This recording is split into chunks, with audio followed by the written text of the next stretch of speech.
Chapter 1. The fastest girl they never noticed. Sun hadn't yet risen over the cracked sidewalks of South Pine Lane, but Amara Johnson was already running. Her sneakers slapped the concrete in rhythmic bursts, slicing through the silence of dawn. The houses were still asleep, but Amara was chasing something no one else could see, something she wasn't even sure had a name. It wasn't just speed. It was proof. She ran not just with her legs, but with her heart. With every stride, she left behind the weight of expectations, of pitying stares, of invisible ceilings. She was 17, fast-focused, and ignored her. Mother Denise stood by the porch every morning, arms crossed, waiting to see her daughter disappear down the block like a whisper.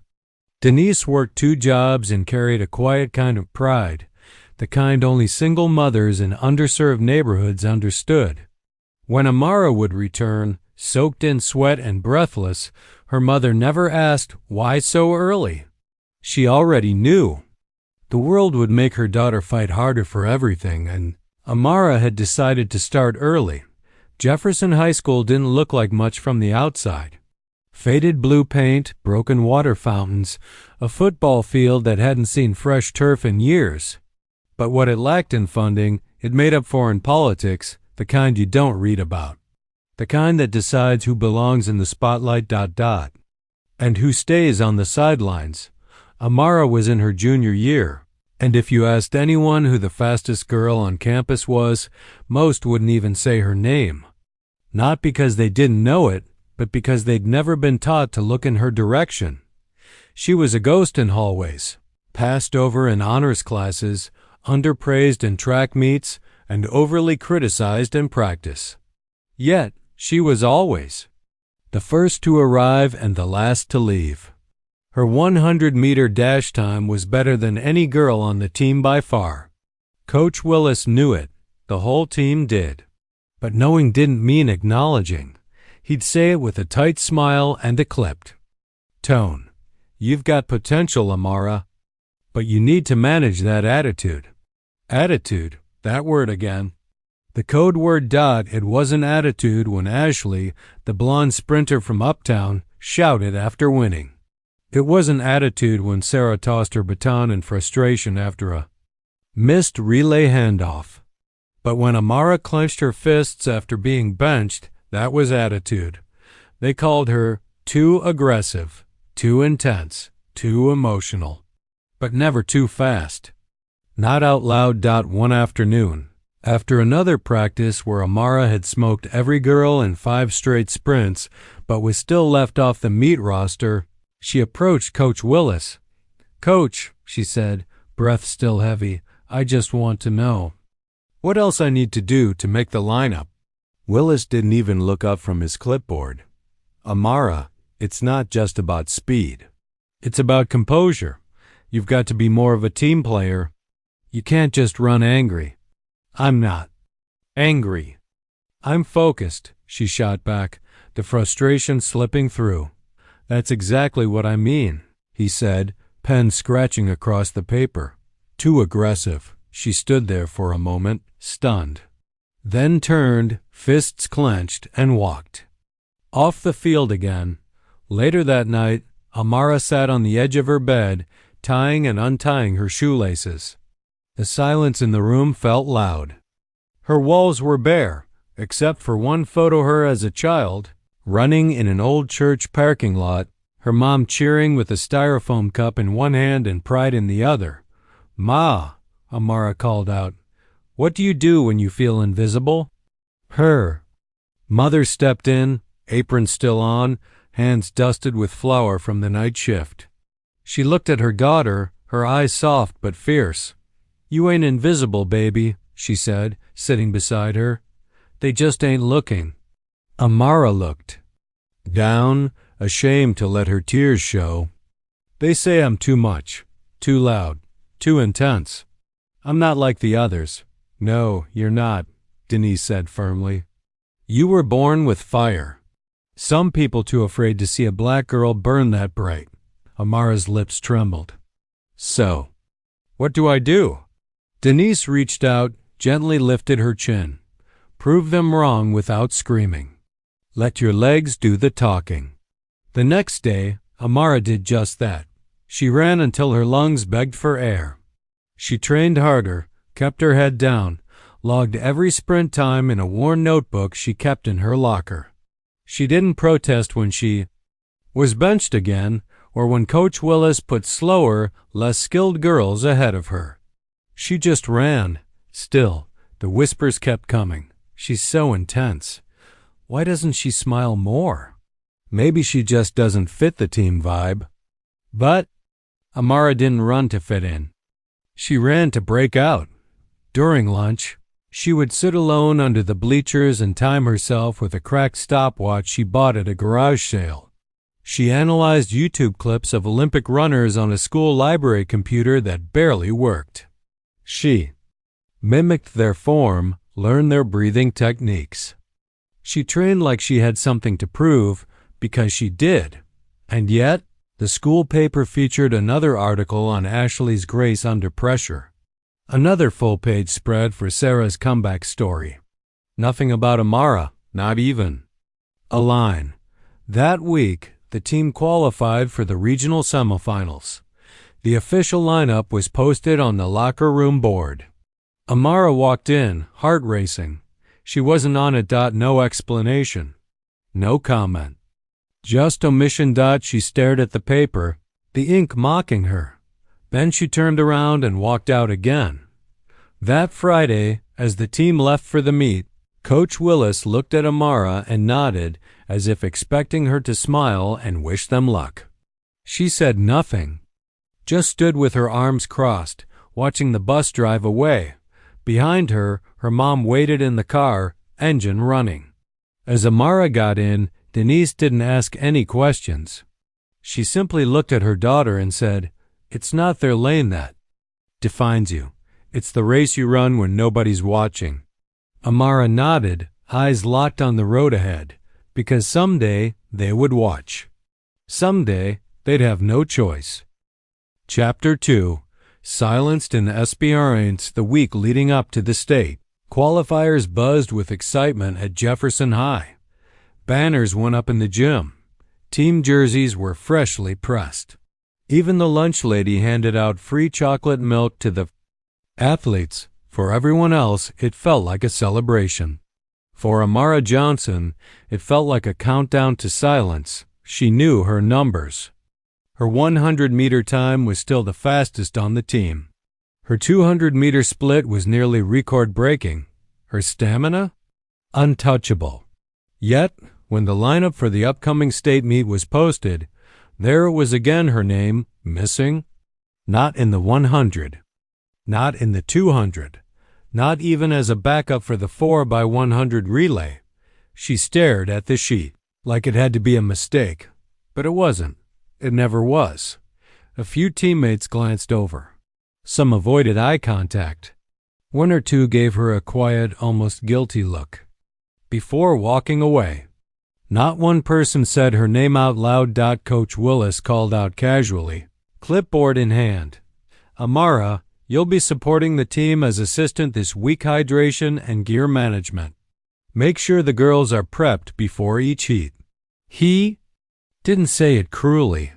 He didn't even look her in the eye. She blinked. "Coach, I ran the fastest 100-meter time all season." He sighed as if her presence was exhausting. "You did. But this isn't just about stats. It's about chemistry, timing, temperament. TEM-per-a-ment. Another coded word.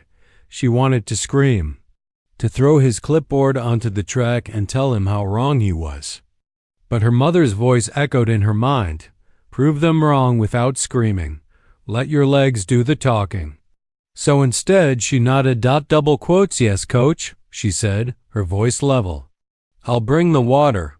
On the day of the state qualifiers, the bus rolled into the stadium parking lot, Jefferson High's logo painted proudly on the side.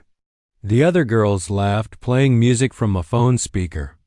Ashley had already posted her race face selfie on Instagram, captioned, Hashtag state-bound, hashtag born to win. Amara sat in the very back of the bus, dressed in a plain Jefferson warm-up hoodie. No number, no bib, just another forgotten pair of legs in the shadow of the spotlight. She carried the water cooler and handed out towels while the rest of the team warmed up. Her feet ached to move, her legs twitching with unused power. Every muscle in her body begged to be let loose on that track. But she wasn't here to run. She was here to serve. The first heat of the 100 meters came. Ashley took her mark. The gun fired. Amara watched from the sidelines as Ashley stumbled out of the blocks, her foot slipping ever so slightly. It was enough to cost her the lead. She finished fourth, just shy of qualifying. Coach Willis tensed. His jaw clenched. Amara stepped forward. "Coach," she said, controlled but urgent, "put me in for the next round. I can beat those times. You know I can." He turned to her, face unreadable. "Not now, Amara. But you saw that. You saw. What just happened?" "It's not personal," he said. "You're just too intense. Not what we need out there today." That word again. Intense. As if being focused, driven, disciplined was a flaw. As if her excellence came with a warning label. She stepped back, throat tight, fists trembling. She handed another towel to a teammate who took it without a word. Later, while the relay team rehearsed handoffs behind the stadium, Amara sat alone in the bleachers, watching. The wind picked up, rustling the pages of her training notebook. She flipped it open, reviewing her times, her splits, her footwork diagrams. Her stats didn't lie. Her body didn't lie. But they kept pretending she didn't exist. That night, back at the hotel, the team huddled in rooms watching race replays and eating pizza. Amara sat on the balcony, knees tucked to her chest, listening to the sound of her teammates laugh without her. Suddenly, a knock on the sliding door behind her. It was Lily, one of the few white girls on the team who had always been decent. Not friendly, not close, but decent. "You okay?" Lily asked. Amara didn't answer. Lily shifted awkwardly, then sat beside her. "I just wanted to say, I see how hard you work. You're amazing, Amara." She paused. "I think you should have run today." Amara turned to her. "Then why didn't you say something?" Lily opened her mouth, then closed it. "I don't know," she finally whispered. "I guess I didn't want to get involved." Amara stood up, voice low but fierce. "You not wanting to get involved is involvement." Lily looked down, guilty. "I'm sorry." Amara nodded. "So am I." The next morning, Amara woke before sunrise. Everyone else was asleep. She put on her running shoes and quietly slipped out of the hotel. Outside, the streets were still wet from last night's storm. The sky was gray, the air heavy with mist. She ran. No uniform, no cheering, no stopwatch. Just the sound of her own breath and the slap of her shoes on wet pavement. Each step cut through the silence. Each breath burned, but it was a good burn. A necessary one. She passed closed shops, empty intersections, a flickering streetlight, and an old man sweeping the curb. None of them saw her. None of them needed to. She was no longer running to be noticed. She was running to stay free. By the time she returned, the sun was peeking through the clouds. She logged her time in her notebook. 100 meters, 11.58 seconds. Her personal best. Nobody saw it. Nobody cheered. But she smiled, because the finish line was no longer where they told her it was. It was wherever she decided to keep going. Chapter 3. The race that changed EVRYT. 3 weeks past, Amara kept running alone. Invisible, unstoppable. She trained before school, after school, and sometimes in the dark, dodging potholes and traffic just to feel the rhythm of her own body in motion. Her notebook filled with numbers: 11.58, 11.46, 11.39. She was getting faster. And yet, nothing changed. Until it did. It was a Wednesday morning when the announcement came the state championship would be held in 2 days. The top high schools in the region would compete for national qualification spots. And Jefferson High had just barely qualified after scraping by in the semis. But along with the announcement came a complication. Ashley, the team's top sprinter, had pulled a hamstring during her final relay practice. The news dropped like a bomb in the locker room. Coach Willis stood before the team, pale and frustrated, rubbing his temples. "We're in a bind," he said. "Ashley's out. Sarah is still recovering from that ankle strain. That leaves us short for both the 100 and the 4x100. He scanned the room, then paused. His eyes reluctantly met Amara's. A long silence fell. Amara didn't move. Then, softly but clearly, she said, "Put me in." Coach exhaled slowly, as if the very idea annoyed him. "Amara, I've been ready. You haven't raced competitively all season." "Because you didn't let me." A few heads turned. A few girls looked down at their feet. Even. Lily shifted uncomfortably in her seat. Coach finally muttered, "Fine. You'll run the 100-meter sprint and anchor the 4x100. You're the last option." Last option. The word stung, but she swallowed them whole. She didn't care anymore about his approval. She was here for the lane. The stadium the day of the championship was alive with color and noise. Buses lined up like metal beasts. Teams in matching uniforms warmed up, their names stitched bold across their chests. Jefferson High's squad stood in the warm-up area, tense and quiet. Without Ashley, their confidence cracked. Amara, dressed in the same uniform she once only wore to refill water bottles, stood near the track, eyes sharp, heart steady. "You sure you're up for this?" Sarah asked quietly, adjusting her laces.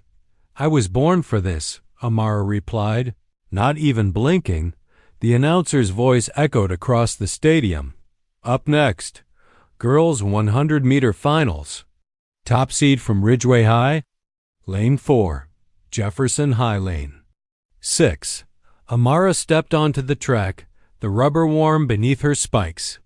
Her heartbeat thumped like a drum in her ears. The other runners gave her sideways glances, some curious, some dismissive. "New girl?" One of them asked mockingly. Amara said nothing. She crouched into position, fingers on the track, eyes ahead, breath slow. Everything around her disappeared. Boom. The starter pistol cracked the air. Amara exploded off the blocks. Every stride was poetry and fire. Her knees pumped like pistons, her arms slicing air like blades. She could feel the wind bending around her, the crowd noise blurring into nothing. Faster, faster. She passed Lane 5, then Lane 4. Then she crossed the finish line. Silence. For a moment. No one reacted. Then the scoreboard lit up. 1 St. place. Jefferson High, Amara Johnson, 11.23 seconds. The stadium roared. 11.23. Not just a win, a new state record. Amara stood, breathless, as everything slowed. She looked around. Teammates stared, mouths open. Coach Willis just stood still, clipboard at his side, stunned. Lily was the first to run to her. "You did it. Amara, you crushed it." Amara smiled, then turned away. She wasn't done. 2 hours later came the 4x100 relay. Jefferson was still in. Just barely.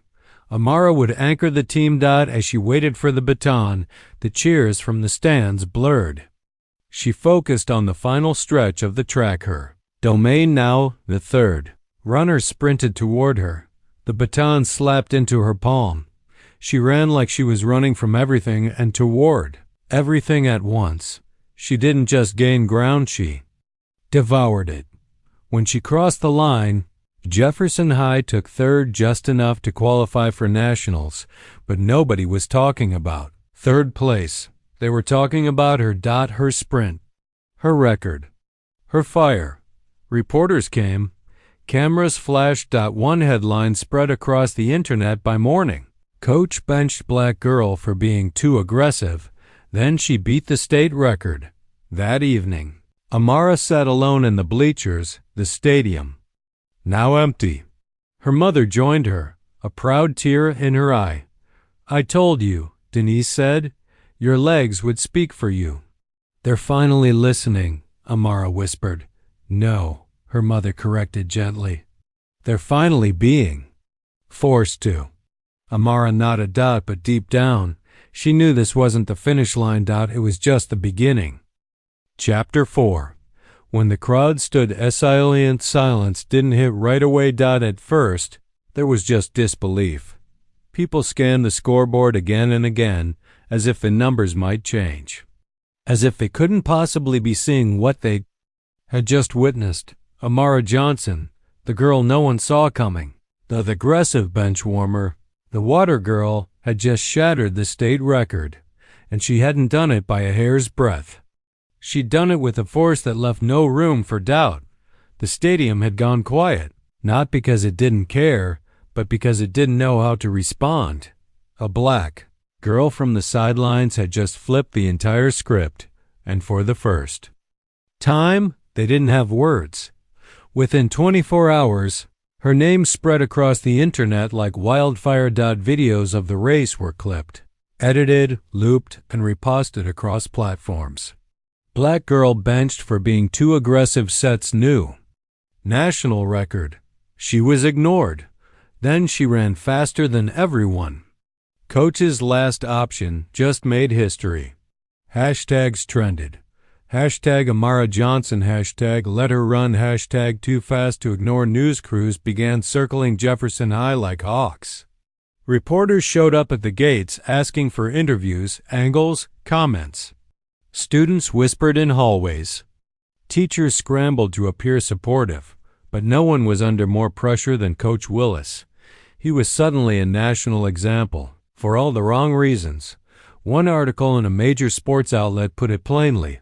Why was Amara Johnson benched? Until now? Was it really about attitude or something else? The school issued a vague statement about team development and holistic decisions. It satisfied no one. Civil rights organizations spoke out.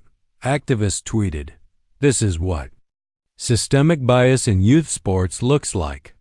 Even former Olympic athletes voiced support. And in the center of the storm was Amara. Coach Willis tried damage control.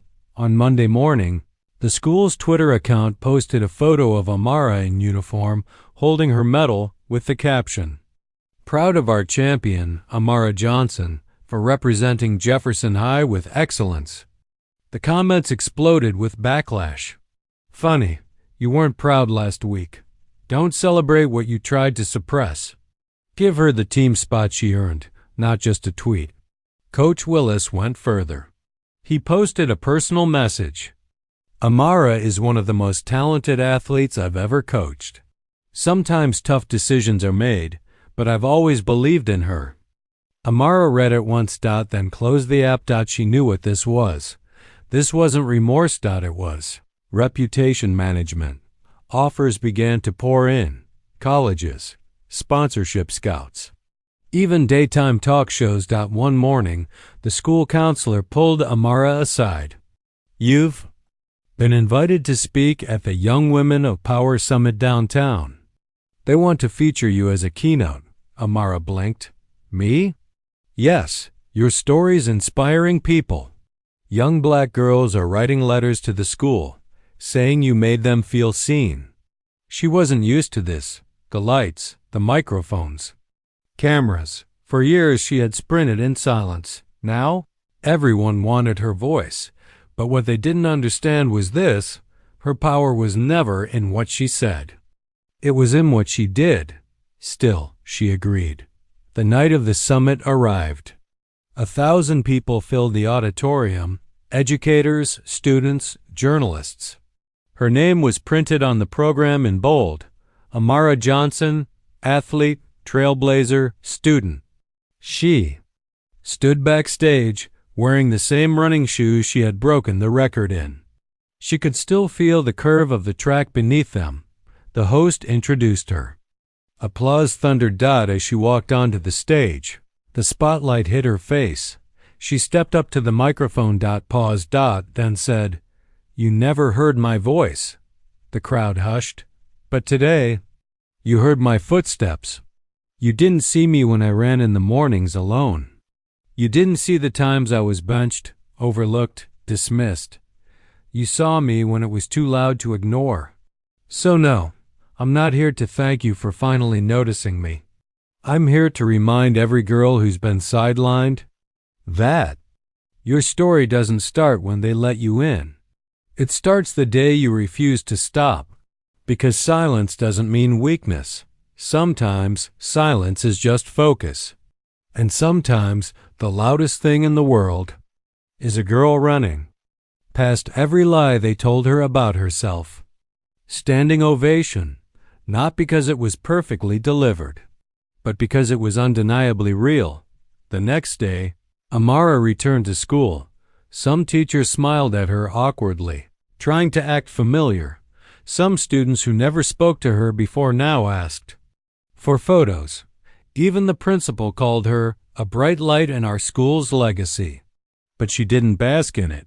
She walked the same halls with the same quiet strength, because the Amara who ran under streetlights hadn't changed. Only the world around her had started squinting into the light. One morning, Coach Willis approached her during warm dash-ups. He looked different, smaller somehow. I wanted to say, "Congratulations again," he began, voice stiff. Amara nodded. "Thank you. I know I didn't always handle things right. You deserved better." Amara met his gaze, calm, unshaken.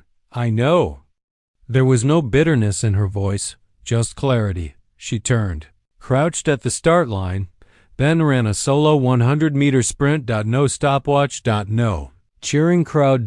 Just the sound of her own breath, her own power, and the quiet that followed, not from being silenced, but from knowing she had finally spoken in the only language she ever needed: speed. Chapter 5. Beyond the finish line. The acceptance letter arrived on a Wednesday morning. It came in a thick, glossy envelope from Mariner University, one of the top athletic and academic institutions in the country. Their track and field program was ranked in the top 5 nationally. But that wasn't what made Amara's hands tremble as she opened it. It was the first time in her life someone looked past the label and saw the legacy. Dear Amara Johnson, we are proud to offer you a full academic and athletic scholarship to Mariner University. Your accomplishments speak for themselves. But more than that, your spirit represents everything we believe in: excellence, integrity, and change. She stared at the letter for a long time. Then she whispered aloud, almost in disbelief, "They saw me. Not because of pity, not because of pressure, but because she earned it." In the weeks that followed, interviews came and went. She appeared on 2 morning shows, a podcast, and even received a handwritten letter from a retired Olympic gold medalist. But through it all, Amara remained grounded. Her morning runs continued, though now on better pavement. Her old notebook, pages worn thin, stayed in her gym bag alongside her medal and a single torn shoelace from the race that changed everything. One afternoon, Jefferson High posted a press release. "We're taking strong steps toward a more inclusive and equitable environment. Our athletic department will undergo a full audit and training in implicit bias." Students reposted it with eye-roll emojis. Some parents praised it. The media called it a necessary first step. But Amara knew better. It wasn't a step. It was a reaction, not born from reflection but from exposure, and she didn't need their approval anymore. Still, She knew there were students walking the same halls she once did, still invisible, still waiting to be seen, a month before leaving. For college, Amara returned to Jefferson High. Not for a ceremony, not for recognition, but for someone else. She wore a simple hoodie, no cameras, no press, just sneakers and purpose. She walked through the locker room and heard voices, laughter, frustration, sighs. It all felt familiar. She peeked into the gym, where the new track tryouts were being held, and there, off to the side, was a girl who looked a lot like she once did. Tall, strong, quiet, alone. She wasn't picked for any of the drills. When the assistant coach called for the next heat, the girl raised her hand. "I can run it." The coach hesitated, checked the clipboard, then said, "We're full." Amara watched from the doorway. She'd seen enough. She waited until the girl stepped outside to tie her shoes behind the bleachers. Then she walked over. "Hey," Amara said softly. The girl looked up, startled. "You single quotes re ... Amara Johnson." Amara smiled. "I used to sit where you are. Stand there. Wait for someone to notice." "They don't let me race," the girl muttered. "Said I was too rough, too serious." That familiar sting.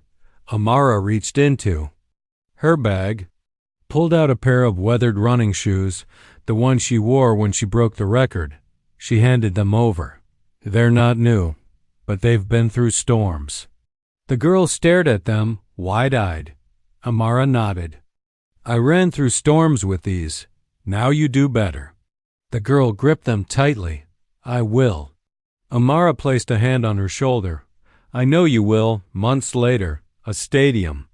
A new one, larger, louder, global. The Olympic Collegiate Trials, the Collegiate Trials. Fiercest gathering of young athletes in the country. The commentator's voice echoed over the speakers. Lane 5, Mariner University. Please welcome ... Amara Johnson. The crowd roared, but she didn't wave. She didn't pose. She stepped onto the track. Focused. Steady. Years of silence behind her. A future wide open ahead. As she crouched into position, her old coach's voice flickered in her memory. Too aggressive. Too emotional. She smiled to herself. Aggressive? Sure. Emotional? Damn right. The starter raised his pistol. Boom. Amara ran.